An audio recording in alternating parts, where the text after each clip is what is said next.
Assalamualaikum warahmatullahi wabarakatuh. Sobakul khair. Gimana kabar anak-anak hari ini? Insya Allah selalu sehat dan dalam lindungan Allah Subhanahu wa Ta'ala ya. Pada pagi hari ini, Bu Guru mau menjelaskan tentang jenis-jenis usaha ekonomi dan kegiatan ekonomi. Perhatikan baik-baik ya anak-anakku. Jenis-jenis usaha ekonomi. Jenis-jenis usaha ekonomi itu ada dua. Yang pertama, usaha ekonomi yang dikelola sendiri atau perseorangan. Yang kedua, usaha ekonomi yang dikelola secara berkelompok atau bersama.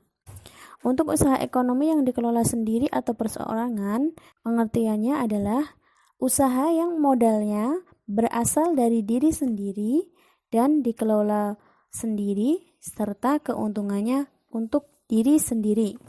Paham ya anak-anakku? Usaha yang dikelola sendiri, modalnya sendiri, terus keuntungannya untuk dirinya sendiri.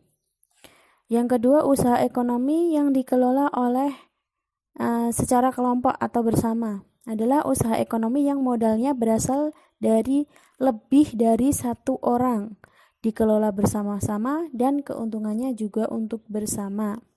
Ingat ya, kalau yang secara berkelompok itu modalnya berasal dari lebih dari satu orang, kemudian dikelola bersama-sama, untungnya juga untuk sama-sama. Paham ya anak-anakku?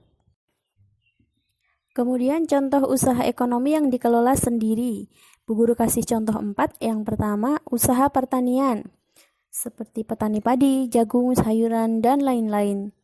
Yang kedua, industri kecil atau rumahan, seperti mebel, kerajinan keramik, kerajinan anyaman, dan sebagainya.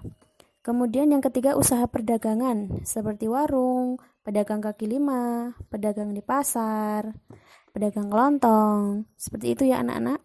Kemudian yang keempat, usaha di bidang jasa, yaitu salon, bengkel, fotokopi, dan lain-lain. Selanjutnya, usaha ekonomi yang dikelola kelompok. Yang pertama, firma. Firma adalah perusahaan yang didirikan oleh sedikitnya 2 orang. Biasanya pendiri firma adalah orang-orang yang sudah saling mengenal dan saling percaya.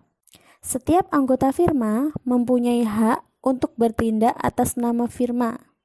Resiko tindakan yang dilakukan anggota firma ditanggung secara bersama.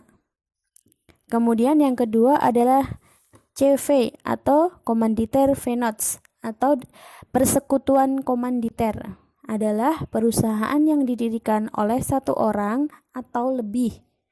Modal CV berasal dari pengusaha itu dan dari beberapa penanam modal. Pengusaha menjadi pimpinan perusahaan dan bertanggung jawab atas kelangsungan hidup perusahaan. Para penanam modal mempercayakan pengelolaan CV kepada pengusaha pemimpin perusahaan. Yang ketiga, PT atau perseroan terbatas adalah perusahaan yang modalnya diperoleh dari penjualan saham. Nah, saham adalah surat berharga sebagai tanda keikutsertaan menanam modal dalam suatu perusahaan. Yang keempat, BUMN atau badan usaha milik negara adalah perusahaan yang seluruh modalnya berasal dari negara dan keuntungannya dimiliki oleh negara. Yang kelima, BUMD adalah badan usaha milik daerah. Adalah perusahaan yang modalnya berasal dari pemerintah daerah dan tujuannya untuk melaksanakan pembangunan ekonomi daerah dan untuk memenuhi kebutuhan rakyat dan menyediakan lapangan pekerjaan untuk menuju masyarakat yang sejahtera. Yang keenam adalah koperasi. Koperasi adalah usaha yang didirikan atas dasar usaha bersama dan berasaskan kekeluargaan. Koperasi didirikan oleh dan untuk masyarakat. Sekarang Bu Guru jelaskan tentang kegiatan ekonomi. Kegiatan ekonomi adalah kegiatan yang dilakukan oleh manusia untuk memenuhi kebutuhan hidupnya. Kegiatan ekonomi ada 3. Yang pertama produksi, yang kedua distribusi, dan yang ketiga konsumsi. Yang pertama adalah produksi. Produksi adalah kegiatan yang menghasilkan barang atau jasa untuk menambah manfaat atau nilai guna suatu barang untuk memenuhi kebutuhan. Orang yang melakukan kegiatan produksi tersebut disebut produsen.